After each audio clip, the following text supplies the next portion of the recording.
Welcome to CRCA's Torch Safety Module 3, Operation of a Hand Torch. In Module 3, we will outline the necessary torch mechanic training requirements, preparation of the work area, personal injury and burn prevention, as well as the torch startup and torch shutdown procedure and checklist. Torch welding safety is the responsibility of each roofer involved with the torch application of modified bituminous membrane. The torch applicator assumes responsibility for the installation and inspection of all safety devices. Each torch operator is responsible for the safety of fellow workers and the building occupants while torching. Job site planning prior to the torch application should be provided for the safety of the roofers, the structure, the building occupants, as well as the general public. It is recommended that a foreman or a supervisor oversee torching operations, and it is recommended that they be present anytime torching is being done. An emergency response procedure should be part of the company's safety program while torching. Applicator training. The roofing contractor, in conjunction with the membrane manufacturer, shall ensure that each torch mechanic involved with the adhered modified bitumen membranes is properly trained in the safe application procedures, operation, and maintenance of the torching equipment. It is recommended that each torch mechanic applying torch-adhered membranes successfully complete a torch applicator training program provided by the modified bitumen membrane manufacturer, as well as complete a fire extinguisher training program. Workers' clothing and personal protective equipment. The use of personal protective equipment, or PPE, is mandatory for all construction workers while attending the site. It is recommended that all workers involved in torch-on roofing wear work clothing made from non-synthetic fabrics, such as cotton, wool, or leather. Standard construction clothing should be worn by all torch mechanics. Long pants without cuffs, buttoned long-sleeve shirt, high-top safety boots, fire-resistant gloves, typically leather, hard hat, and protective eyewear or earwear as needed. Because Canada has a cold weather climate, winter clothing is manufactured from or contains high percentage of synthetic materials such as nylon, polypropylene, and polyester, which are plastic materials. Winter headgear and footwear, such as toques and snowmobile boots, contain these highly flammable fabrics and should not be worn where torching equipment is being used. During winter conditions, it is recommended that cotton overalls should be worn over winter clothing to protect from burns and personal injury should exposed synthetic fabrics catch fire while torching.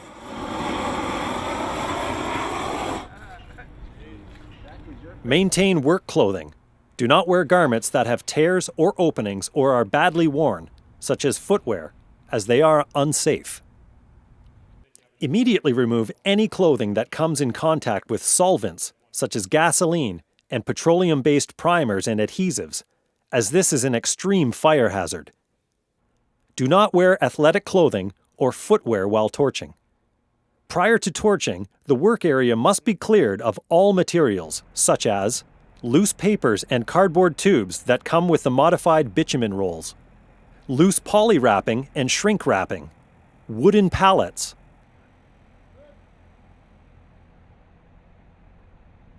adhesive or primer pails, gasoline, tear-off debris, and tear-off tools. Never place the fire extinguishers next to the propane cylinders.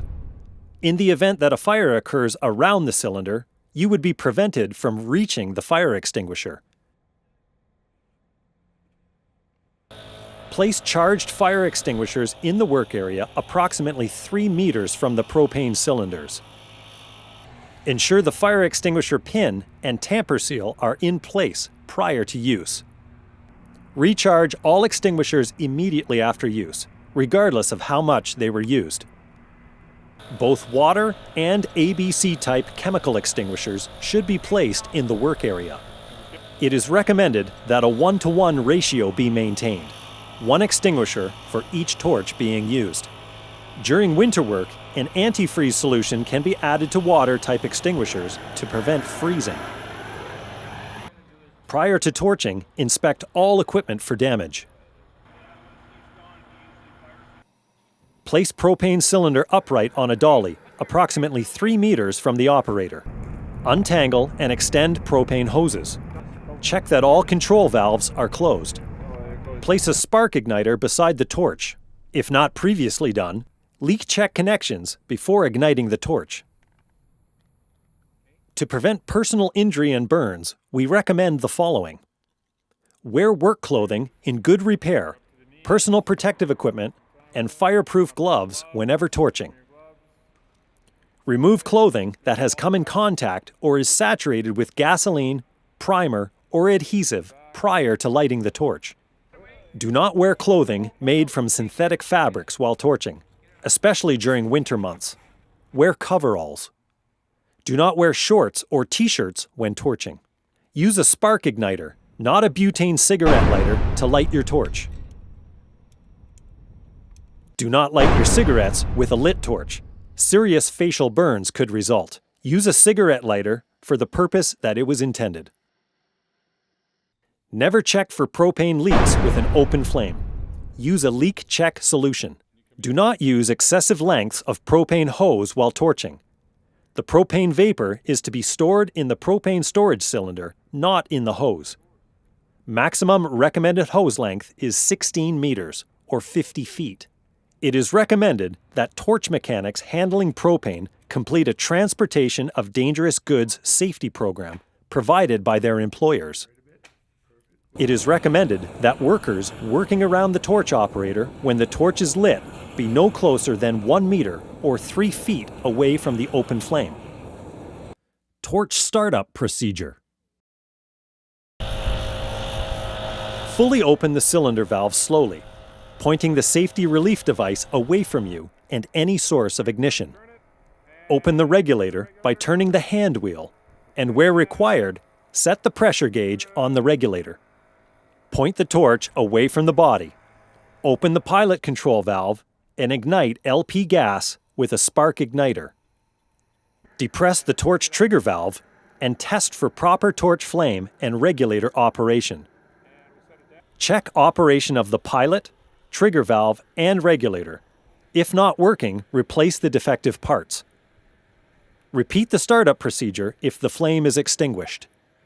As a general rule, a torch should be shut down if not needed for more than 2 minutes, or whenever the operator is leaving the immediate work area. When not in use, place the torch on its stand, pointing away from the roofing system and all combustibles. Allow the torch to cool down before storage at day's end.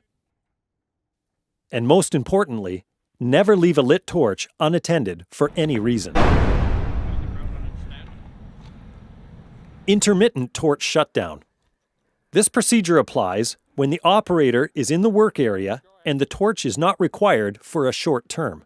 Hold the lit torch in one hand, pointing away from the body and cylinder. Close the torch control valve and allow the flame to burn out. Place the hot torch on the stand, pointing away from combustibles until cool. At the end of the day, when torching operations are completed, allow the torch to continue burning while slowly closing the propane cylinder valve until snugly shut. This will burn off any propane contained within the hose. Pointing the torch away from the body and cylinder, burn off LP gas contained within the hose until the flame is out. Close the torch control valve. Place the hot torch on its stand and when cool, disconnect from the propane cylinder. When cooled, store the torch assembly in a locked box, protected from debris and damage. As a safety measure, it is recommended to remove the hand wheel from the propane cylinder valve and store with the torch assembly. This prevents tampering by unwanted parties. Prior to concluding Module 3, let's look at a torch safety checklist. Store cylinders in an upright position, plastic plugs in place, and firmly secured from tipping. Transport cylinders on the roof in an upright position in a wheeled cart designed for this purpose. Check that the equipment is in good operating condition. Use properly sized wrenches to tighten connections. Never force fittings, as the threads could become damaged. Leak check connections with a leak check solution. Point the cylinder relief valve away from any sources of ignition, ventilators, workers, and access points. Never leave propane in hoses for an extended period of time. Always burn it off. Protect your torching equipment from damage and maintain it in proper working order.